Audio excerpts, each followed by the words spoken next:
some background. So let's step through the background. How do we know the age of the universe? To step through the background, let me describe the way astronomers measure the expansion of the universe. Here I'm going to assume you have heard something about the fact that the universe is expanding. In what sense? Meaning, if I look at galaxies that are sufficiently far away, they are almost always inevitably moving away from us. That is just an observational fact. We can measure the velocity fairly precisely by taking what we call the spectrum. And one of the primary methods astronomers have to measure not only velocity but distance to galaxies is using these objects we call supernova. A supernova is basically a very powerful stellar explosion. And here I show you an example. So here's what astronomers do. So they, again, point their powerful telescope at a piece of sky, and they do it like night after night, right? Most of the time, nothing interesting happens, meaning the same picture shows up every night. Occasionally, though, they find interesting things. This is a region in the sky that turned out to contain a supernova, and in the span of about 3 weeks. This is the image after, this is the image before, and you can see this galaxy, which is very bright, nothing changes, but this galaxy that is fainter, in the course of the 3 weeks, it brightened. And to emphasize that these two images are different, you can just subtract one from another, and you find this. That is the supernova. And a supernova is a fantastic thing. A supernova, in those few weeks, a single star that explodes outshines the rest of the galaxy. So it's that bright. And because it's that bright, we can see them very well.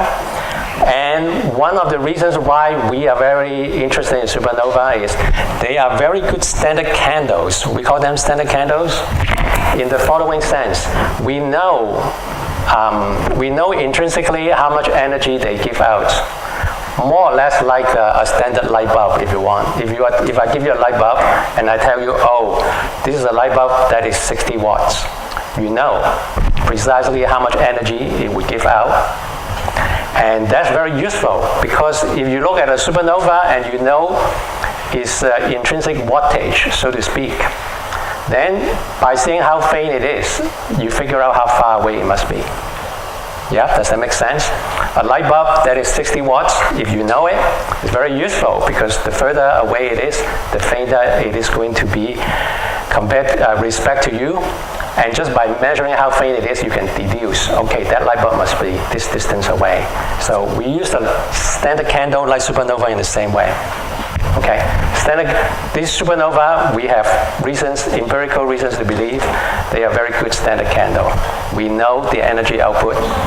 And when astronomers find these things, they put it up in a diagram. I have to explain a little bit this diagram to you.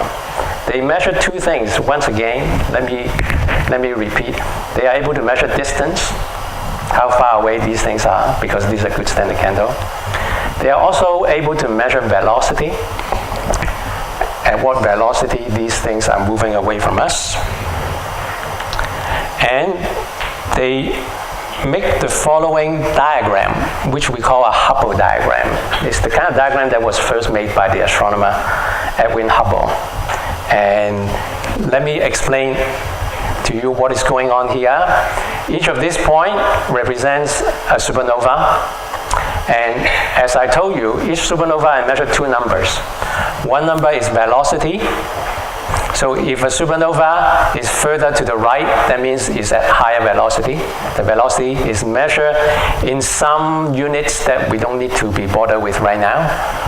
And the second number for each supernova is the distance, which is basically this number.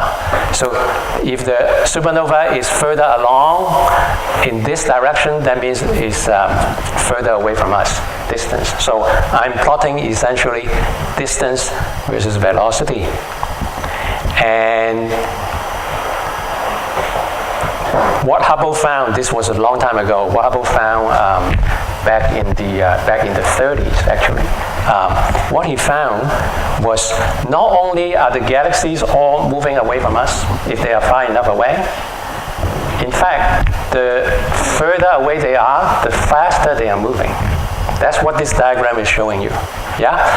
A supernova here, not only is it at a further distance, let's say 18, it's also at a higher velocity compared to a supernova down here. Yeah? So a supernova, the further away it is, the faster it moves away from us. Okay? So that's just, again, a fact about our universe. And here, let's do an analogy. Okay? Suppose I give you a distance. Like one of these distances. Suppose I tell you the distance to Washington, D.C. from New York, okay? And I give you a speed, which is the other quantity here, velocity. How do you find out the time it would take to go from New York to Washington, D.C.? You would just divide one by the other, right? Yes? If I tell you the distance, I give you the velocity, you divide one by the other, you know the time. This is more or less how we figure out the age of the universe. Does that make sense? So we take the distance here and we divide by velocity. In technical terms, if you want to hear the technical term, that is the slope of the line. So distance divided by velocity give you a number, and that number give you a sense of the age of the universe for a very simple reason. So let's just picture in our head, we have all these galaxies flying away from us, right? Flying away from us. And now let's play the movie backward. We ask, well, if I go backward, all these galaxies are going to come from a place that's all very close to us, yes? And then let's just ask the question, if the velocity has been the same all along for the galaxies and they have been moving all along, how long would it have taken to reach the current distance? You would say, well, distance divided by velocity. Okay? So that would be the age. Age in what sense? If I, again, play the movie backward, there must be a point when everything was very close together. We call that the Big Bang. And when I calculate the time by dividing distance divided by velocity, the time is precisely the time from that singular point, the Big Bang, to today. Okay? This is how we know the age of the universe. To make the long story short, if people ask you, how do we know the age of the universe? This is it. We just take distance divided by velocity. We can measure them. Let's just divide one by the other. That's more or less the answer. And if you do that, this is what you get. About 14 billion years. To be more precise, it's 13.7 billion years. We know the age of the universe to a reasonable accuracy, maybe 10% accuracy. That's how old the universe is. Okay?